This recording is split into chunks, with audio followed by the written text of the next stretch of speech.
Hey guys, welcome to our Vox Pop. Today we're discussing the finance bill, whether you are proud of it. Make sure to comment below because I'll be reading the comment. I'm sure most Kenyans are frustrated and some actually support it, like this gentleman. I support the finance bill and why. First, to introduce, what's your name? My name is David Oyola. I'm the Attorney General for Bunge la Mwananchi. I support this, the 8% VAT on petroleum products because it is a good thing. The government must run, especially serikali handshake, must run so that everything can move on smoothly. And number two, we want that after they are moved from 8%, waende kwa wale wanyama watu wamefuga, they put some tax to them, kuku, ngombe, na kila kitu, hata wale zile mavitu watu wamefuga kwa nyumba, waanze kutax watu. But, okay, don't you think that itakuwa kifinyilia wa Kenya? Inawafinyilia wapi? Wakenya wako na pesa mingi. Enda kwa hii baa usiku utapata imejaa. Watu wako na pesa. Lazima watoe ndio maendeleo ikuje. Yes. And on that note, do you feel that the MPs did due diligence yesterday? The MPs were another bunch of conmen. They were conning the public wanaodanganya that there was not going to be any bill which was going to be passed. It was going to be passed, they knew it. Because you see what could have primarily happened if they could have shot down that 8% that the president ali propose. It means 16% ingeendelea. That is one thing we must know.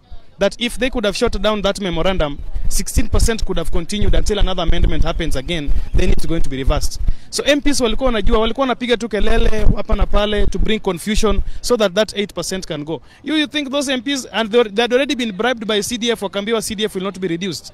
You think they could have not passed that thing? They could have passed it. So sisi as the Kenyan public, we support this thing. We support President Uhuru Kenyatta and Right Honorable Raila Amolo Odinga. They steer the country forward. And we also want that the life can be a bit difficult for Kenya, so they can be able to think. Ili 2022, watu wa matangatanga wasikuje kupigia sisi kelele hapa hivi nisijua serikali imefanya nini na nini. We want Kenyans to think now. Na tunataka maneno ya Ruto wamalizane nao kabisa, because he's also supporting this tax VAT. So Ruto is also one of the problems that we have to deal with, and we support all these things. Yes. So, okay, let me try and also find other people's comment. Guys, if you have any opinion, please feel free to comment below. I'll be reading your comments. So this, me by the way, surprised when you mesema unai support. Oh, there you go. I found it. All right. So let me read your comment. Mwachala unasema Mwachala anasema hiyo ni mbaya sana when you support. Theo, I can see you. Morning Star, you're saying you're locked. Ngugi unasema ati hata woko bribed. Are you bribed? No, I am not bribed. If you go to China, kulikuwa na sheria ambayo ilikuwa nasema if you have more than 2 children, the remaining child you are taxed and you also pay some money to the state, and the state does not give you some benefits. We must also bring back that here. That after VAT, waende kwa kuku na ngombe wale watu wamefuga, na zile mamonkeys watu wako nao kwa nyumba, na wengine wamefuga hata nyoka, hizo pia zitaksiwe. Then we now come to the family. Ukizaa mtoto more than 3, lazima uwe wa 4 na kuwa taxed. That is when Kenyans can think and begin thinking better for their country. Because the way to go comfortable hivi, people don't care. People really don't care. Look at what happened in Pumwani. In a country like this, we are joking. So for people to think so that we can have a country that people elect others on merit, ili mtu asikuje on the basis of foreskin, na mwingine sijui ni mwizi ama mlevi. Tuachane na hizo siasa mbaya, to begin thinking of people who can make changes in our life. So therefore we must be taxed properly. Ingefika 16 alafu iende 32. Double. By the time tutakuwa taxed 70%, then we will know that this is better. If you go to Norway, Switzerland, the Dutch, unapata the state wanatax watu almost to a tune of 60%. Sasa hii ingine ambao ni 16%, hii watu wanapiga kelele, hii ni ya nini? Wacha watu walipe ushuru. Barabara lazima zijengwe, hospitali lazima ikuje, na handshake ya serikali pia lazima iendelee. Let me ask you, what job do you do, and what's your average like salary? Asi lazima utupatie the exact amount, you can be between this and this. Sasa hii ukiangalia wenye wanaishi Nairobi, those who stay in Nairobi, hakuna watu kwa ofisi. Sasa hii watu wananusa mahali pesa iko ndio wanaenda. Hiyo ndio kazi tunafanya sasa hii. Tunakuja town, tunanusa pesa inaweza kuwa wapi. Mahali iko ndio unaenda, unachukua, unarudi nyumbani. Because hizi makampuni zinafunga zote. What do you do? So averagely how much do you earn in a month? Personally or yeah, personally, you. That is a national security matter. I cannot discuss it online. Haya basi. Okay, acha nisikie visa wenyewe na comment. Dennis unasema Dennis nakuona kale kademu unasema uko ndani. Elsie unasema huyu anajiongelelea, you're only speaking for yourself. Collins anasema I agree with you man, tulipe ushuru tano tena, let them eat their tomatoes. Okay. Langatu anasema Kenyans must think. Wanderi kama anasema the finance bill is the worst demonstration of executive dictatorship. Kenya is slowly creeping towards absolute total what? This is the first time Kenya should arise and start a civilian revolution. So watu hawapendi story ya tax, and what do you feel about the rest of the stuff that was actually like internet was introduced? No, the only part that I disagreed with the MPs is when they tried to cut back the states zile activities za state, walianza kucut the budget back. Wanasema sasa hakuna training, zile masemi na wanacut, barabara maintenance wamecut, then these things walikuwa wamecut.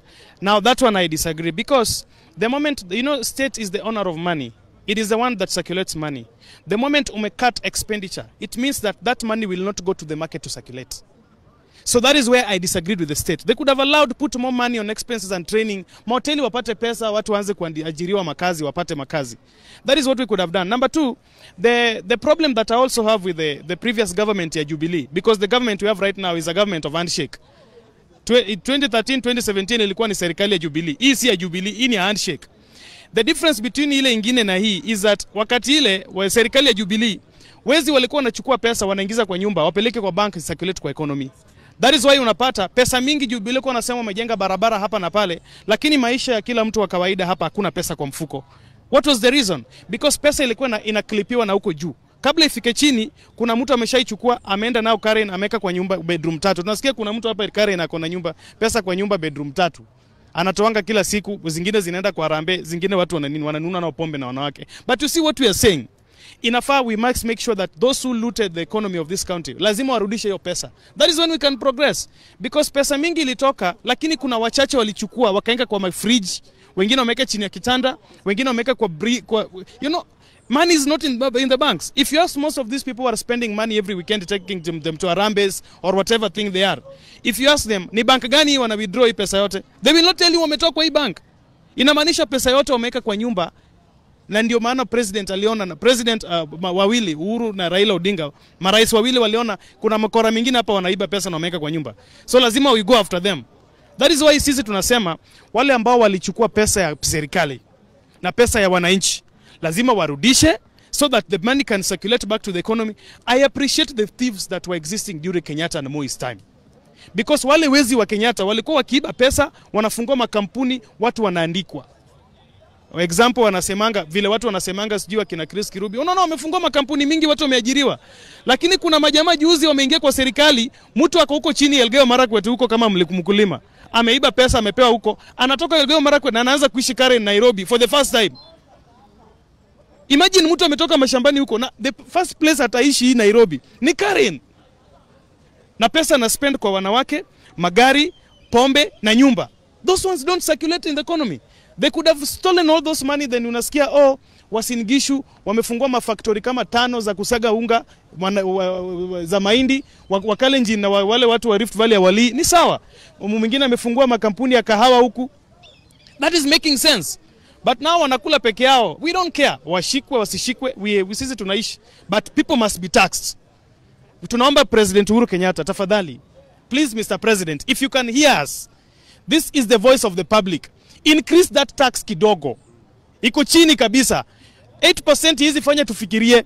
Hiyo bado tuko sawa, tutazidi kukunywa pombe na kuongeza wanawake wa pili, watatu, wa nne. Tunataka uongeze hii tax ifike kitu kama 40 ndio watu waanze kufikiria. Ili mimi nikisimama kupiga kura, kusimama nichaguliwe, mtu angalie ati mimi sijakatwa. Because hata Adam huko Adam hakukatwa. Kwa nini mtu anakuja kwani umekatwa? Adam hakukatwa. So wewe ukisimama mtu anakuambia anaanza siasa ndogo ndogo, huyu ni mwizi, huyu hajakatwa, huyu sijui nini. Siasa kama hizo ndio hii tax itatoa. Wakenya sasa waanze kufikiria, wajue they are on their own. They are only having me. If today I declare I'm the opposition leader of this country, ask them if they will support me if I don't have money. They will not. All right, thank you so much. So there's a guy who actually doesn't support the finance bill. That's our boss. Can you introduce yourself to our audience?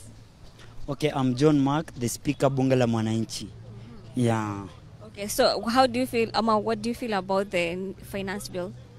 The finance bill, I'll start by saying, first, this issue of when two families, when Kenyatta and Odinga are eating, Kenyans are celebrating, saying the country is moving on the right direction.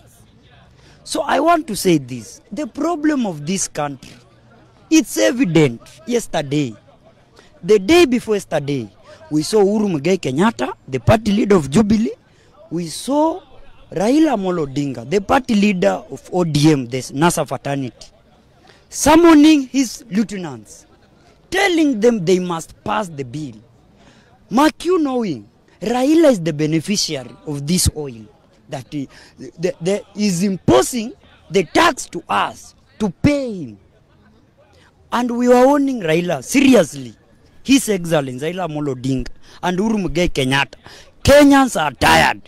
And musitufikishe ukuta tafadhali. We are watching you closely. Secondly, hii story ya handshake sijui nini tumeiona 18. Kumbe hii handshake ilikuwa watu wawili kukula. Wamewacha Ruto, wamewacha Musalia, wamewacha Kalonzo na Mwananga tu kambani. It's high time, chairman. It's high time. We thought when these people will come together, our debts, sasa Kenyans will be relieved from this heavy task. But now it has been increased, and I'm very happy they have now set the podium of 2022 politics. Like my colleague has said, I'm happy he's wearing a white shirt. They used to say Raila ni mweupe kama pamba, like his shirt. But currently Raila ni mweusi kama pasia.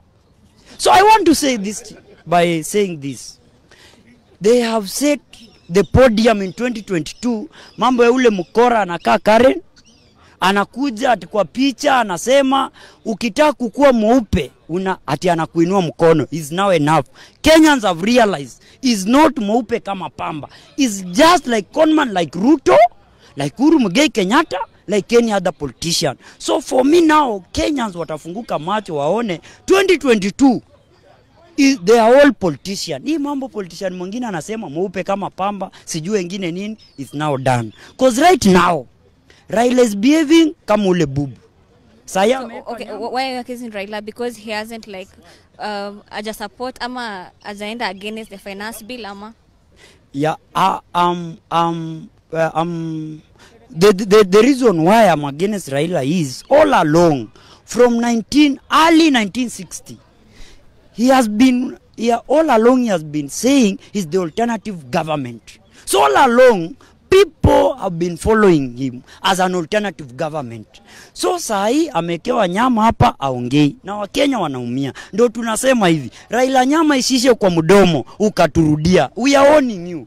My last point on the MPs. We are warning our MPs. Yesterday I was embarrassed by the Mbadi and Honorable Ndwale.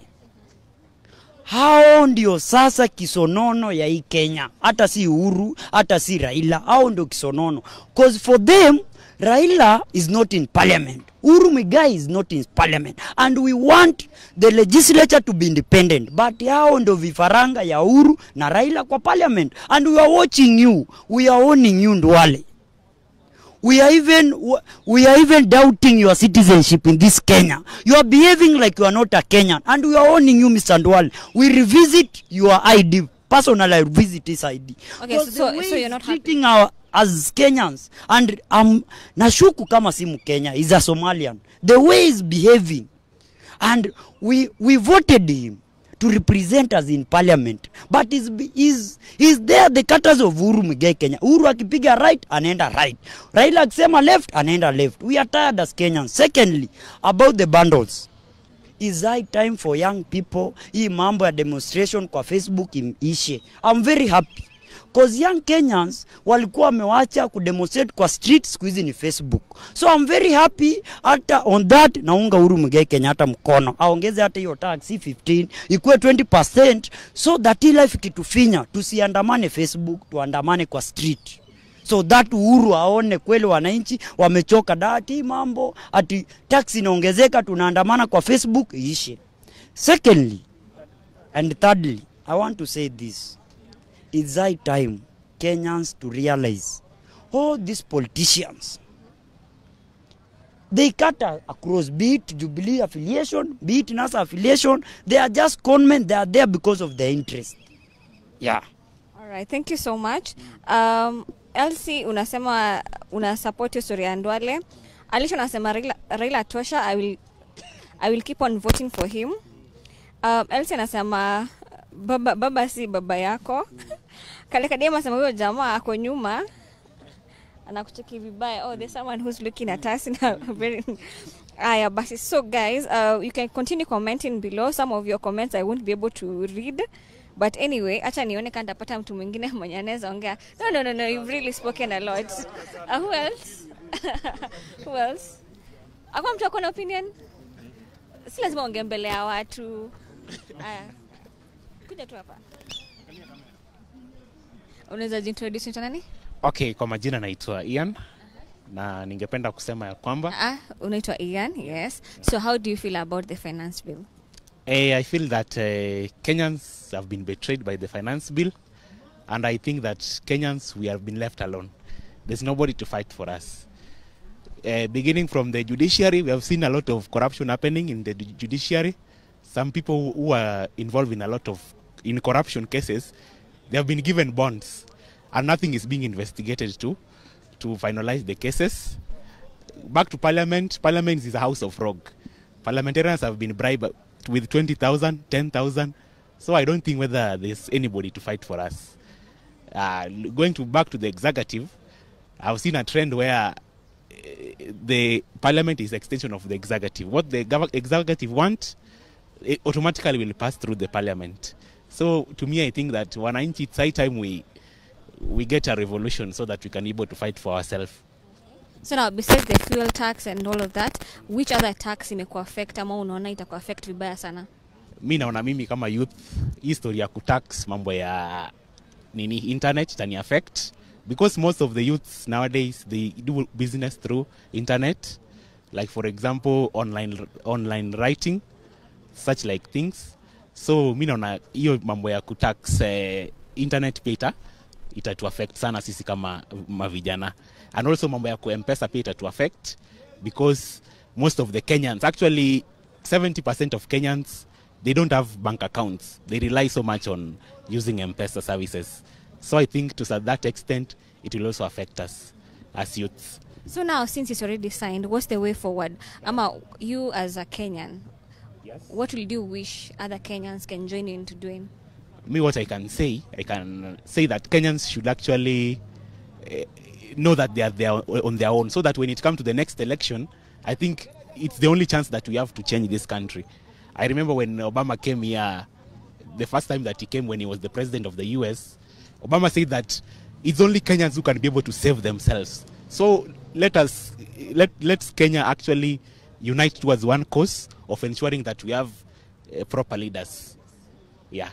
Not to be taken away by the tribal cocoon and also rhetorics and also a lot of dancing from the politician when it comes to the campaign period. Let us actually sober up and elect good leaders, because we don't have leaders. Yeah. So that's how you feel. Oh, so let me read your comment.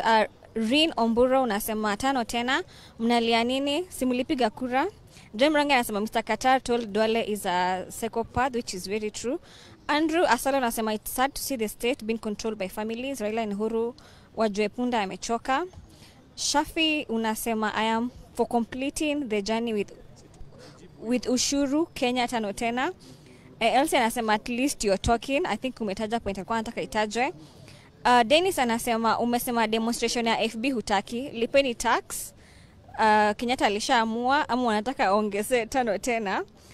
Masha na kuona Barack unasema naishi na nani bure kabisa. Okay. Tony unasema wewe yangu ara. Okay. Let me try and skip most of your comments, but anyway. Yeah, basi. So guys, how do you feel the finance bill is going to affect you individually? Umeongea sana.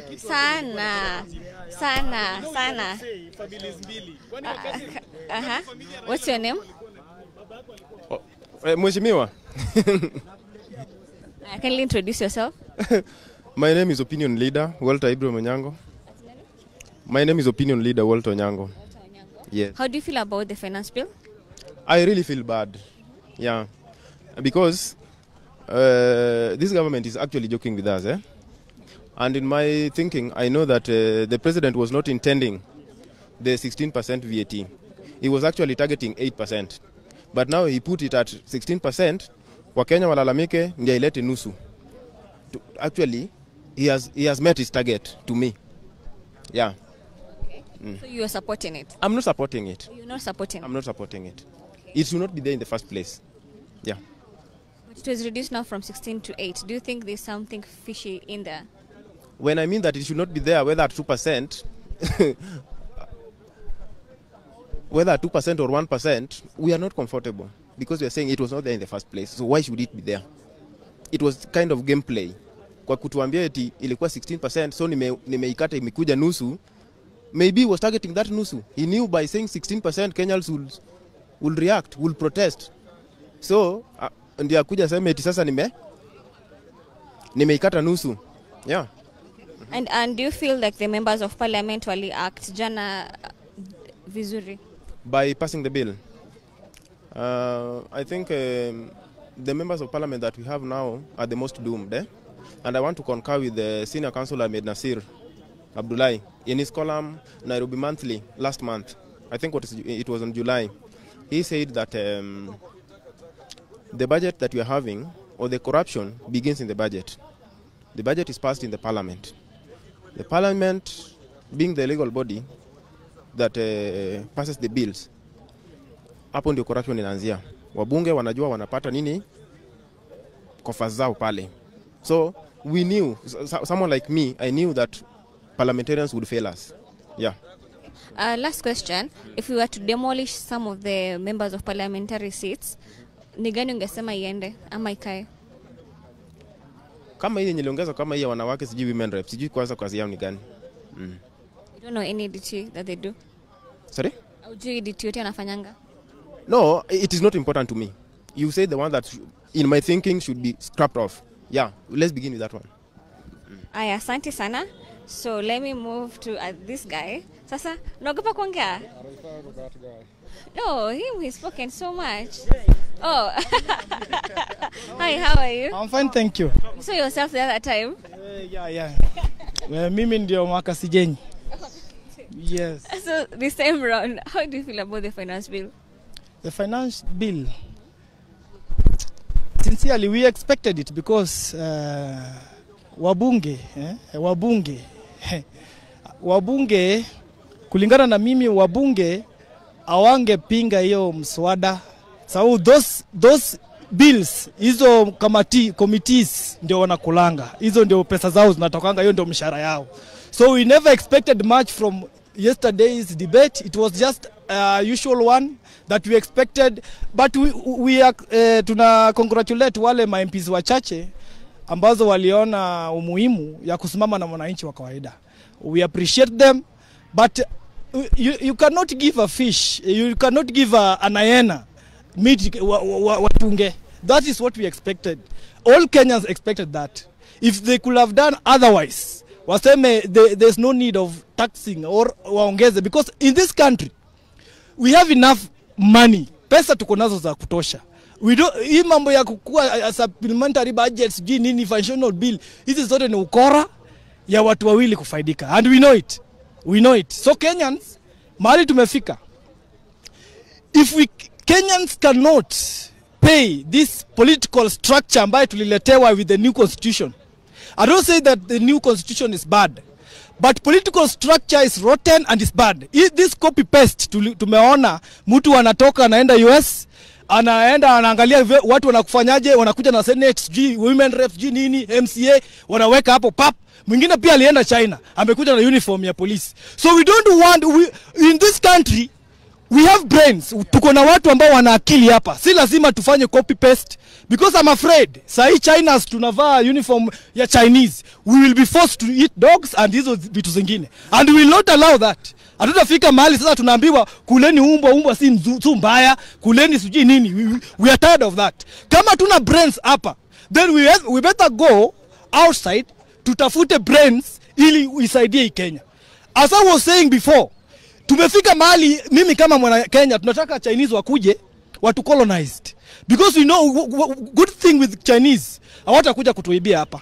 We will know for the first time that industrialization, we will know that hii mambo ya kutafuta ya kutengeneza toothpick hatutakuwa tunaendea MCS wanaenda kusoma vile toothpick utengenezwa China.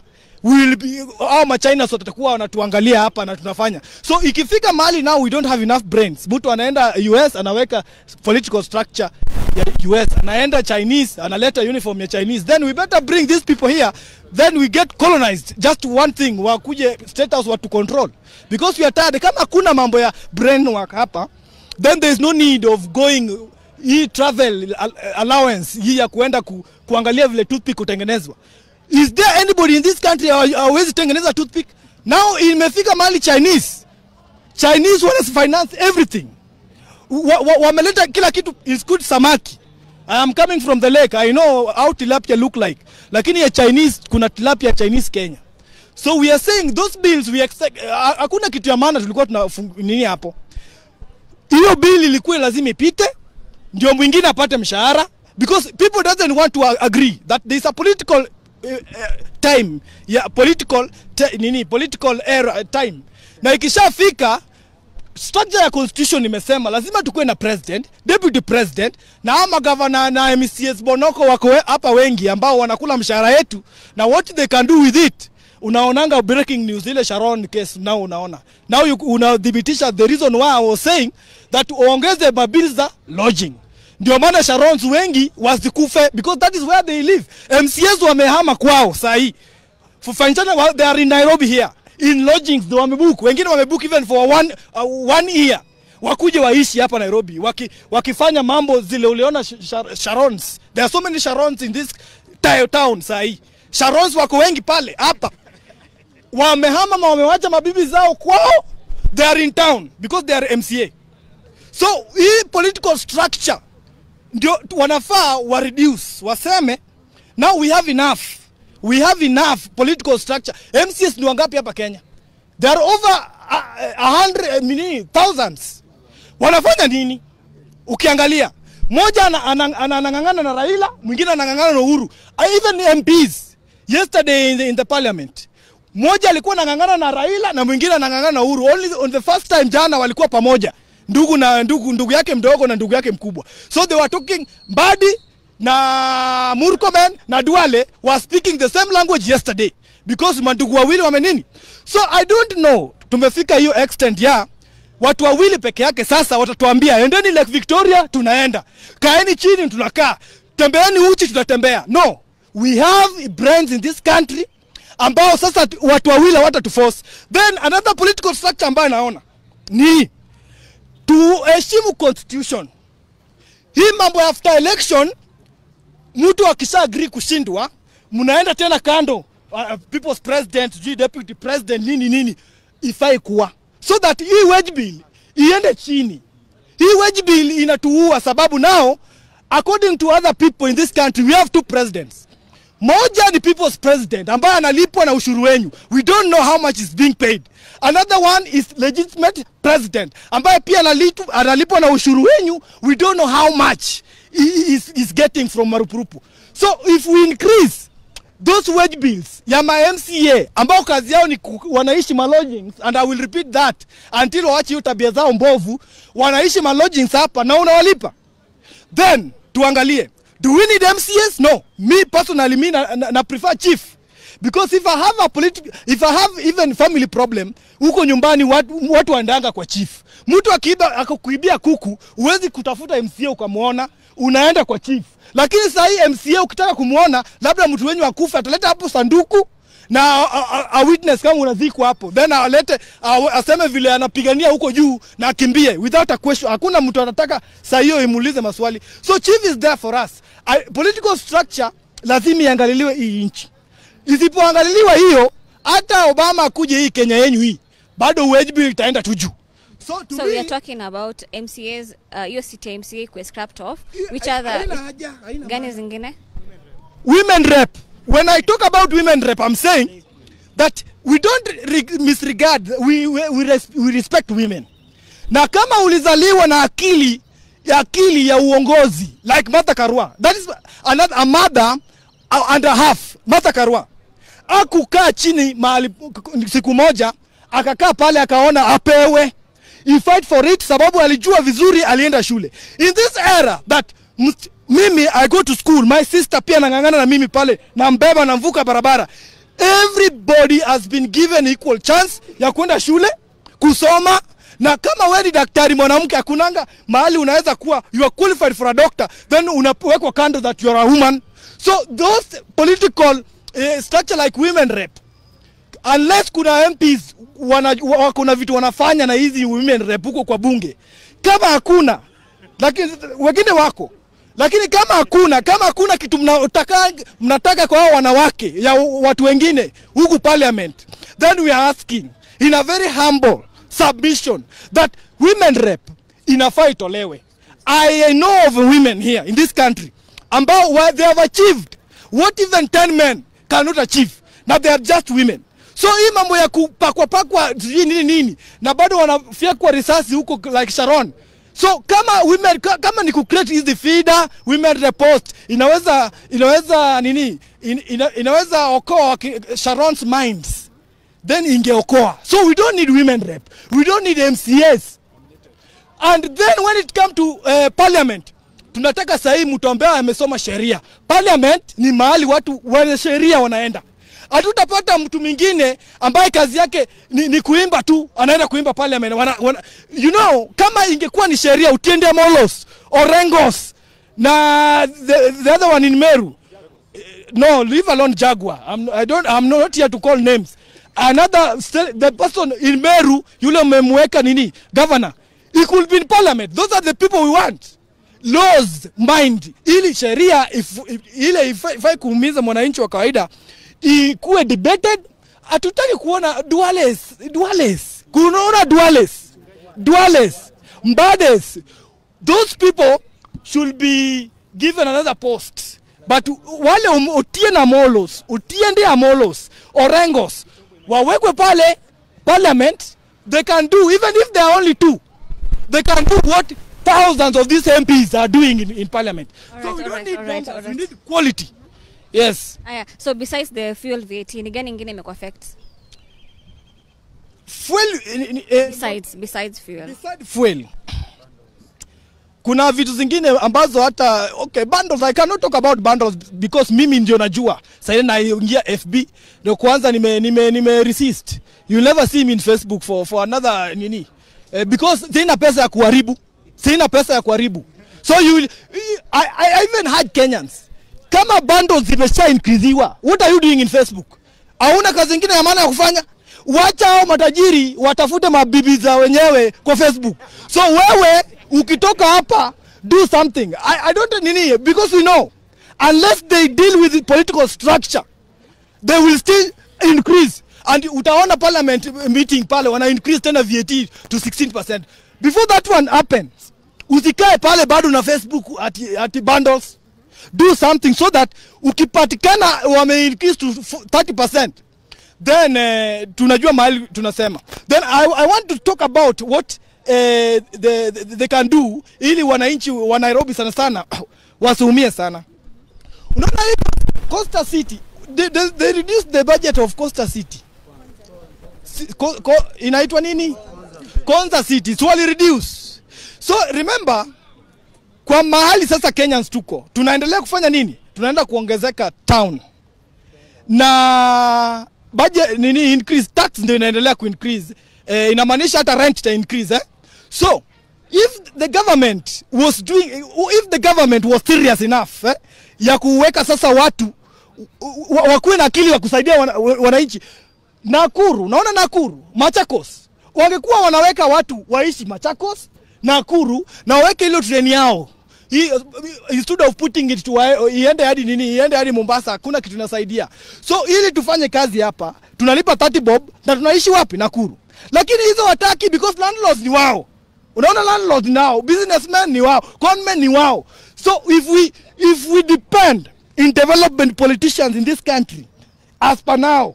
The way you saw Mbadi. Mbadi was my role model, but yesterday he was looking different. Very different. Sijui kama pesa ishaingia kwa mfuko, watu wanafikirianga aje. So Mbadi was not Mbadi that you know.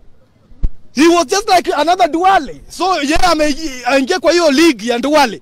So wewe waendelee tu na Duale yao, but I know in the second government that is coming 2022, hatutakuwa na MCS. I'm telling you for free. Hatutakuwa na MCS, mabibi zenyu will be safe. Hakuna mtu atawanyang'anya bibi. Hatutakuwa na women rep because we don't need those people. Kama mwanamke ni ana akili, na kama hana hata umpe women rep, wataenda tu kumangana hapo juu. So mimi nasema ya kwamba nikimalizia, sina mambo mengi ya kusema, mambo ya lazima isemwe. If political will in a lie only to the executives. Hii mambo ya kuangaisha kidero, naona wengine wanaangaishwa hivyo. Hiyo ni cinema. We are tired of that. We are tired of that. If you don't have evidence, wachana mtu. If you don't have evidence, wachana mtu. And when I finish, hii mambo ya kutu sideline ilikuwa ni sukari, ikasaulika sukari sababu NYS, ilikuwa NYS. Tuanze na NYS. Tukapigwa story na NYS. Ili tusahau NYS, tukawekwa sukari. Iko na mercury. Ili tusahau NYS. Sasa ikaingia after sukari, ikaenda kitu kingine hapa. Mahindi kuletwa, ukiona kama bado wana cook propaganda nyingine wanatuingiza kwa Ruto. Ruto is bad. Ruto is bad. Then unachukuliwa kwa Ruto tena unaweka kwa Sharon. Then Sharon another thing. Kenyans have known those things. So government, wachana na hizo tushajua. So if you want to do something for people, just do it. If you want to eat, just eat. Sio nyama ndio mlikuwa mnataka kukula, kuleni. But in the next government, I'm telling you for free, kuna hizo political structures, because kwangu mimi ama wananchi wa kawaida, hizo ma politicians wengi haijawahi kutusaidia. They're only fighting for two people. These two people are soon retiring and a new era is coming.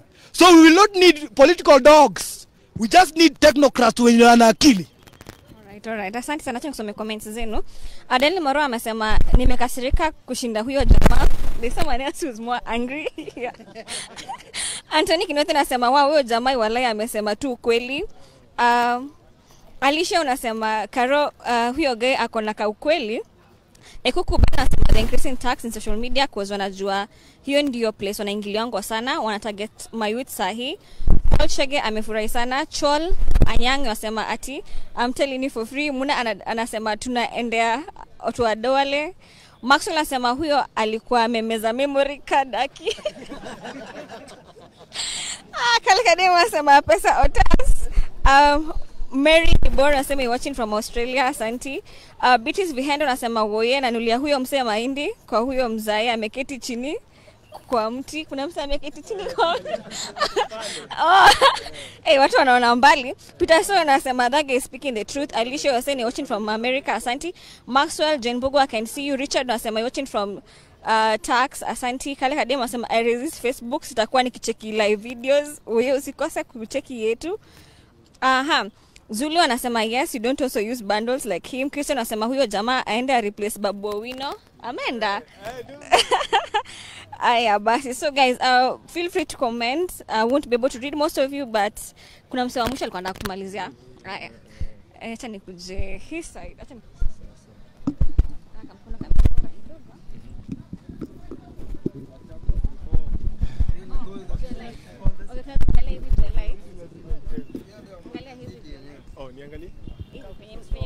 nimesimama. Aya basi Daniel Moro anasema kwanza wachukue properties za hao watu waliba pesa ya umma, walipe madeni kwanza nazo balance. Eric Mzalendo anasema that's a learned friend, the Orengos. Mora unasema tano tera, okay. William Kariuki una support unasema tano tena. Aya basi, so what's your name? My name is Kenny Mumo. Yeah. So how do you feel about the finance bill? The finance bill. Okay, the finance bill hiyo kwanza kabisa inaumiza wa Kenya. Lakini sasa ukiangalia tena ile upande mwingine ni kama inatulazimu. Yeah, kwa sababu hawa viongozi wenye tulichagua, we thought we had chosen leaders, but we have chosen misleaders. They embezzled the funds, now we have a shortage of paying the loan. So And according to the Chinese agreement, as far as our understanding is concerned, if we default the loan, our Kenya Port Authority is at risk, and also the SGR is at risk to be run by the China government. So this loan, we must pay it by any means possible. So in as much as it is pinching on our sides, on the common mwananchi, but itabidi tumie tulipe to safeguard mali yetu, lakini viongozi wetu hatuwezi laumu wa China, la hasha. Wa China wamecheza mchezo wao. Mlikuwa mnataka reli, ndio hii, si mmeiona. Mlikuwa mnataka port, mlikuwa mnataka barabara, si ndio hii tumejenga, mmeona. Tulipeni pesa ze. Sasa wale walikuwa wanasimamia hizi pesa wamezifuja. Ushaona? Sasa ile njia sasa ya kulipa peke yake ni ya kutukandamiza sisi wananchi tena. So mimi siwezi sema makosa ama lawama tuwekewe Mchina, kwa sababu hapa katika Jumuiya Mashariki tuko na nchi kama Ethiopia. Ethiopia pia wamewekewa SGR na Mchina kutoka Djibouti, Eritrea mpaka Addis Ababa. Lakini Ethiopia hana tashushi na Mchina, kumaanisha wale viongozi wa Uhabeshi hawakufuja ile pesa. Lakini hao wetu hapa nchini wamefuja zile ndiposa hawana mbinu rasmi ama mbinu mwafaka ya kulipa ile deni. Sasa inabidi watuumize sisi. Sasa hii kutumiza sisi ndio twasema hapo, kusema ukweli hii nini ya VAT enyewe common mwananchi tumeumia. So besides kwa fuel, wapi kwingine umeumia? Apart from fuel hiyo, sasa unajua fuel nayo inaleta cost of living everything. Alafu kitu nyingine pia inaharibu nchi yetu, mimi naweza sema ni negative ethnicity. Unaona? Kitu inaitwa negative ethnicity. There's no national goodwill. Unaona? Hakuna national goodwill, kwa sababu kama kungekuwa na national goodwill, kungekuwa na diversity. We want to see diversity, not centralization. That is why those who developed or those who sat down and came up with this new constitution, they wanted to see diversity. They wanted to see the resources of the country distributed equally. Equity distribution of resources from east to west, north to south of the country. A good example is Lower Eastern Kenya. The largest producers of fruits in Kenya is Lower Eastern. But for 55 years, they have seen a fruit processing plant after 55 years of independence. And it is not courtesy of the national government, but courtesy of the local government, which is headed by Professor Kivuda Kibwana, their governor. Unaona? Sasa vitu kama hizo ndio tunasema. Kama ni education, let education be diverse. Kama ni main campus ya University of Nairobi, hatuna shida ikiwa hapa kwa capital city.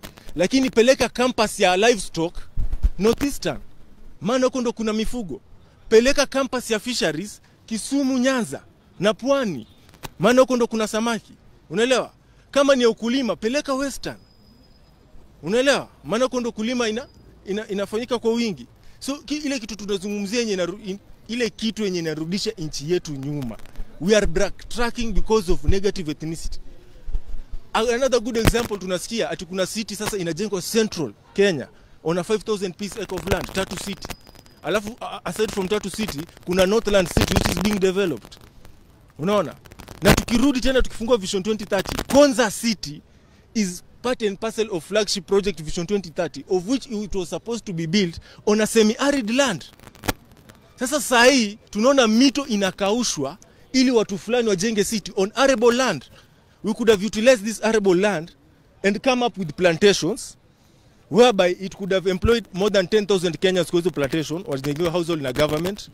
Ministry of Agriculture yeko hapo ikiwezekana, hata campus ya agriculture zote ziweko hapo. Tulime, Middle East don't have food. They trade oil with the USA, they get the dollar, we sell to them food. We generate dollar. Unaona? Alafu furthermore, we become food secure. Unaelewa? Atozi lia, we want to develop, and at the end of the day, as a country, we cannot feed ourselves. Unasikia? So lastly, what's your message to the president? My message to the head of state, my message to the executive is this: let him rethink, let him recall his advisory committee. Let him think about the country and not about few individuals. Unaona? Because let him think about the 40 million Kenyans and not about the 4 million Kenya. Unasikia? Kwa sababu it is about the future of the country. Kwa sababu malimino na Kenya inaelekea, tunaelekea kwa giza na huko kwa ndani ya huyo giza huko kuna shimo kubwa sana ambapo mimi naona tutatumbukia. Kwa sababu kama itikadi zetu tayari na nidhamu zinatukataa katika Jumuiya Mashariki, ndugu zetu sasa wa Tanzania wanatufahamu kama majambazi, ambayo hiyo si picha nzuri. Unaona? So ile kitu tulikuwa nasema, number 1, corruption and negative ethnicity. Na kama ni corruption, let it be genuine and sincere. Kama ni nyumba zenye zimejengwa kwa riparian land zinakuwa destroyed, wacha tuone nyumba ziko kwa riparian land ziko destroyed, but at the end of the day tunakuja tuona maybe it is victimization of the Indian community.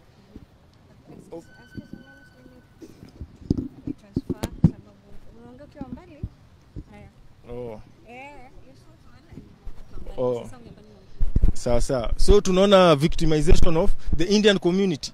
Unaona? Kama ni nyumba zote ziko kwa riparian land, Magnet Ventures ziko kwa riparian land. Unaona?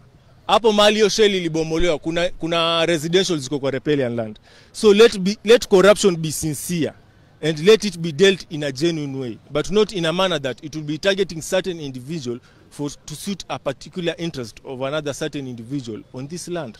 So ile issue tunasema tena, ile kitu tena ningependa kuambia executive, it should maximize on the economic activity of each and every community in this country. That is the only way we can grow, because Kenya is a country made up of many communities. Kama tunaanza huko Western Kenya, kama ni skari, serikali iweke mbinu mwafaka ya kukuza ile miwa kule Western ikue na tuweze kuuza. A good example is Netherlands. When you go to the Ministry of Agriculture in Netherlands, they have developed a technology whereby they can predict 4 years to come we'll be harvesting a particular tons of potatoes, a particular tons of tomatoes, a particular tons of carrots. Unaelewa? So tunasema let us have the interest of the country at heart. If the economic activity of the coast people is the Kenya Port Authority, let them benefit from it. Wasilie, tuko na pwani hapa, tuko na bandari na itufaidi, wasilie. Kama Vision 2030 project ilikuwa inasema dry port ijengwe Voi, wacha ijengwe Voi. Isitolewe pale Voi ikajengwa mahali kwingine, wacha ijengwe pale ilikuwa inafaa. Kwa sababu usipofanya vile kuna watu fulani mwadhulumu na watafurahi. Na hiyo inaleta utengano kati ya nchi, and in as much as we are not all satisfied as Kenyans, there cannot be unity amongst us. Then he must be aware that he is leading a country which is silent in two things: negative ethnicity and negative peace. Because there's no uniting factor and there's no national philosophy. So number 1, he should develop a national philosophy. And to develop a national philosophy, everybody should be satisfied and empowered according to their economic activities. Just the other day, ndugu zetu waturukana hapa walisema hakuna vile serikali inaweza linda mafuta na iwezi kutulinda. Karamajongo anatoka Uganda, Toposa anatoka South Sudan, wanaua bwana zetu, wanaua ndugu zetu, wanaua watoto wetu, wanaenda na ng'ombe, ili hali mna uwezo ya kulinda hii mafuta na mimi nani ni muhimu. Wakagoma, wakazuia ile gari za mafuta zisipite kule. Vitu kama hizo ndo serikali inafaa kuangalia. Ile mwaka nyingine tuliona wakati Joe alikuwa anaenda kule Mombasa, ile ferry ilipokuwa inaenda kuwa launched, walikuwa namzuia, sijui kwa nini walikuwa hataki sultani mwenyewe kwa ile nini hiyo kongamano hapo. Kwa sababu gani? Tena hiyo siku walituma Deputy Inspector General of Police and achunguze makaratasi of a sitting governor, not an individual who is aspiring to be a governor. And in the same country, the same day, in Baringo, a 3-month-old child was being butchered. So the question is, our GSU ni wa kuprotect rais ama wananchi? Asante. Tuongea sana. So Ogona Andrew anasema, really love this guy. Financial analysts and development planners and geographers in the houses. You reason maturely. Pewa bill yangu, my learned friend. Antonio Mondo anasema, hiyo ndio ongwana. Uhuru huwa anasema, kila mtu hapa amekupenda by the way. Watu wengi amecongratulate. Kama Rachel Kabudha, kale kadema humble, nimeona swali yako but tutamuuliza baadaye. Utaona comments baadaye. Alikuwa anauliza kama uko single. Patie namba. So basi kale kadema anaweza kupata aje? Anaweza kupata aje? Si contact, niko kwa Facebook. Sasa kwa Facebook unajiitaje basi? Kwa Facebook najiita Moms MOMZ Kenny Mumo. Aya basi kale kademu nimekusaidia sana. Devi na kuona Bitis Vihenda anasema nice boy with nice thoughts in our country. Don Collier anasema wachana na Wahindi, they are the ones who brought corruption to this country. Rose Nto anasema Tanzania and Kenya are worlds apart, they have moral authority to judge us. Mary anasema this dude encourages corruption. No, discourages. He was discouraging corruption. Alright, Boset naona comment yako. Christine anasema huyo jamaa ana explain poa mpaka anajivunia kuwa Mkenya. Uko na mafans by there hapa, hata niende mpaka chini. Jane anasema that guy belongs to generation that should rule Kenya for now, a very bright guy. Alright, watu wengi tumekufurahia but asante sana. So guys, I'm about to wind up. Maybe I'll need one more person ni umalize show kabisa. One more person left to malize hii show kabisa. Looking away. Hapana, umeongea sana. Umeongea sana.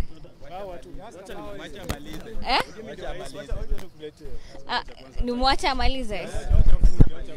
Basi hata tupatie mtu mmoja wa kumaliza hii show. Yes. Haya. Usiongea sana.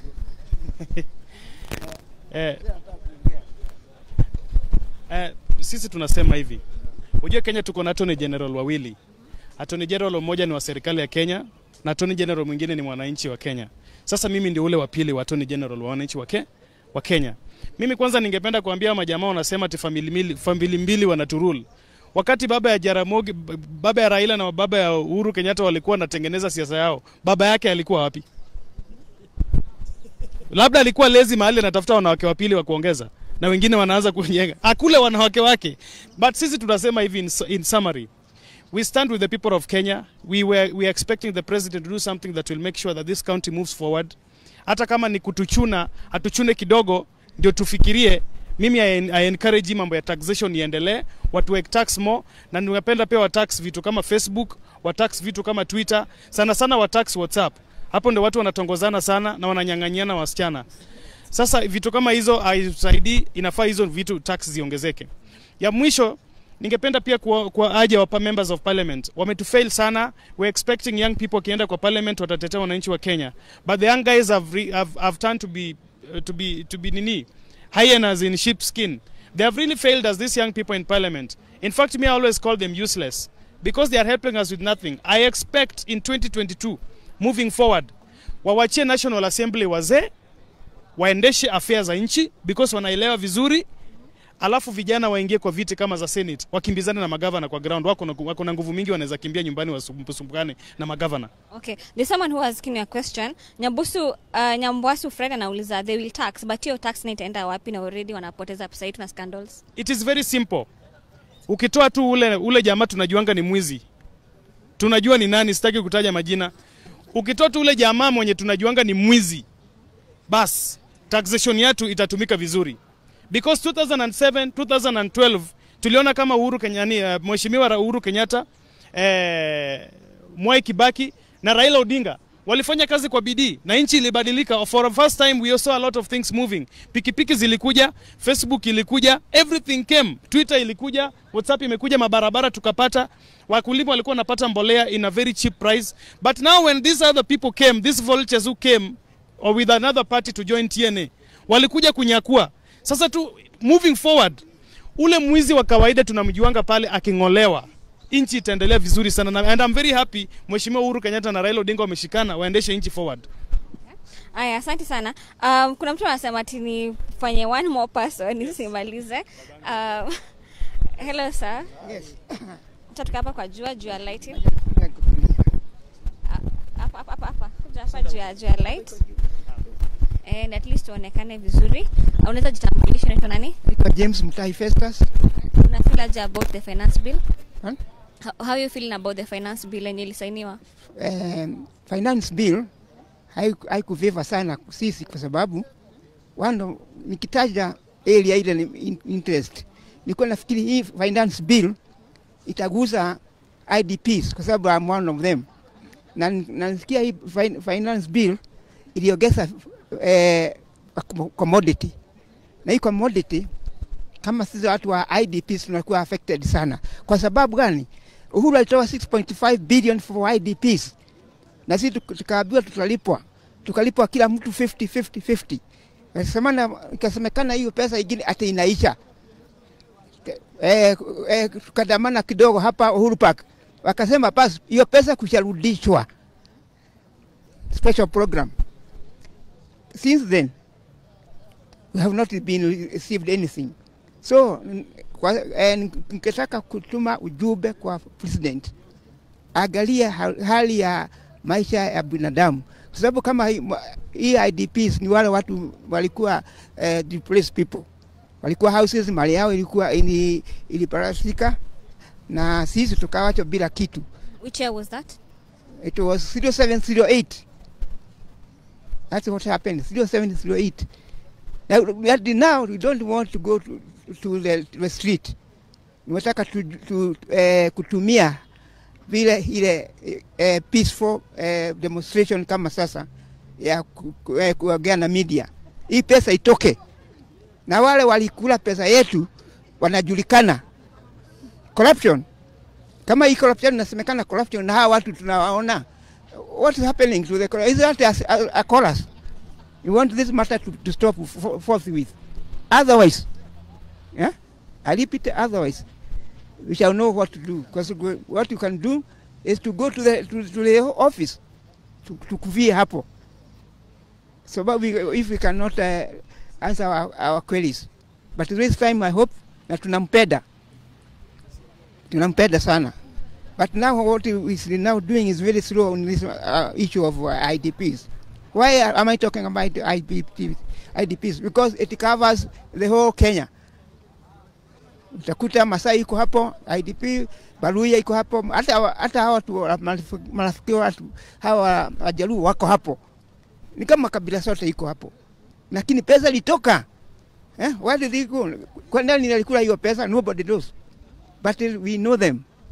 Because kama walitoa 50 na ingine mashamba ingine huko walikuwa nasema walipwa nini deputy akawapatia 450 kila mtu na mashamba. Sisi tukasema hatutaki mashamba, tunataka tutojegewe nyumba, tunataka ile pesa. Kama walikuwa nasema tutapata 200 na sisi tukasema okay 200 tupatie tuweke kwa mfuko, tutademand hiyo ingine. So right now if this message can go to his temple, we are serious. Na unajua we were one time at Uhuru Park. Wote from Mombasa nini Uhuru Park walikuja wote, Nandi walikuwa hapo, Masai, Mero. We will make sure we cut it and of course send it over. Sawa. Lastly, as you wind up, I hope after this the message will reach him. Asante sana. So guys, thank you so much for all who've joined us. I was winning Jares Kabila Cast. Till next time. Bye bye.